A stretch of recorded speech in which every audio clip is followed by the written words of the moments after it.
నమస్తే అండి, నేను మీ doctor Shruti, consultant, fertility expert, 49 hospital, LB Nagar branch.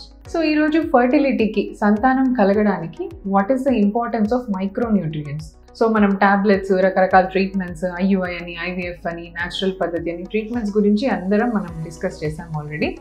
మనం తినే తిండిలో లేదా మన బాడీకి ఎలాంటి మైక్రోన్యూట్రియంట్స్ అవసరము దీని గురించి మాట్లాడదామండి.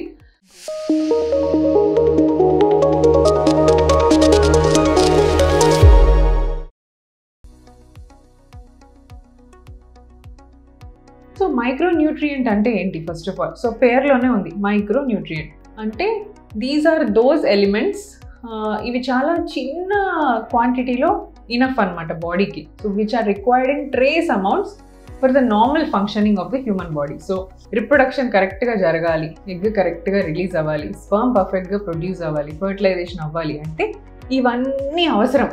ఇవన్నీ చాలా చిన్న చిన్న మోతాదులో ఉన్నా సరిపోతుంది. సో ఇవన్నీ ఏంటి అంటే జింక్, సెలీనియం, సో ఇలాంటి చాలా మెగ్నీషియం, మ్యాంగనీస్, ఇలాంటి చిన్న చిన్న మినరల్స్ అనమాట, మైక్రోన్యూట్రియంట్స్ అంటారు వీటిని, కాల్షియం, ఇవన్నీ కూడా బాడీకి చాలా అవసరం ఫర్ ద రిప్రొడక్షన్. సో ఈ సప్లిమెంటేషన్ మేము ఫర్టిలిటీ కోసం అప్రోచ్ అయిన పేషెంట్స్ అందరికీ కూడా ఇవి అందజేస్తామండి.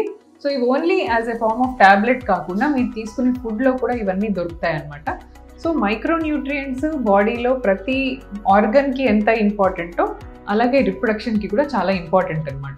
సో సెలీనియం డెఫిషియన్సీ అయినా, జింక్ డెఫిషియన్సీ అయినా రిప్రొడక్షన్ మీద పడవచ్చు. Vitamin C, vitamin E and ultra CoQ, ఇవన్నీ కూడా బ్యూటిఫుల్ యాంటీ ఆక్సిడెంట్స్ అనమాట. సో ఇవన్నీ ఏం చేస్తాయంటే బాడీలో ఏదైతే స్ట్రెస్ ఫామ్ అవుతుందో, ఇప్పుడు మనకి ఎలా స్ట్రెస్ అవుతుందో బాడీలో ఈచ్ సెల్కి కూడా ఒక స్ట్రెస్ అనేది ఉంటుంది అనమాట. సో ఆక్సిడేటివ్ స్ట్రెస్ అంటారు. సో ఎక్సెసివ్ వర్క్ చేయడం వల్ల, లేదా బాగా ఏజ్ ఎక్కువ అవుతుంటే, లేదా ఏదైనా ఇన్ఫెక్షన్స్ వచ్చినా, ఏదైనా డిజీజ్ కండిషన్ ఉన్నా సెల్కి ఆక్సిడేటివ్ స్ట్రెస్ అనేది స్టార్ట్ అయిపోతుంది. సో ఈ ఆక్సిడేటివ్ స్ట్రెస్ని ఏది తీసేస్తుంది మన సెల్లోంచి? ఈ కోక్యూ అనే ఎంజైము స్ట్రెస్ని అంతా రిలీజ్ చేస్తుంది అనమాట. అలాగే vitamin A, vitamin C, E, ఇవన్నీ కూడా stress removing things. So antioxidants అంటారు.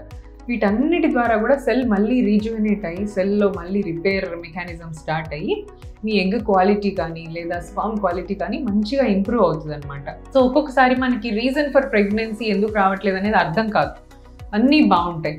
ఇలాంటి వాళ్ళకు కూడా ఈ యాంటీ ఆక్సిడెంట్స్ ఇచ్చి చూస్తే చాలా బ్యూటిఫుల్గా ప్రెగ్నెన్సీ రేట్ ఇంప్రూవ్ అయిందన్నమాట. సో యాంటీ ఆక్సిడెంట్స్ రెగ్యులర్ బేసిస్లో తీసుకోవడం చాలా ఇంపార్టెంట్.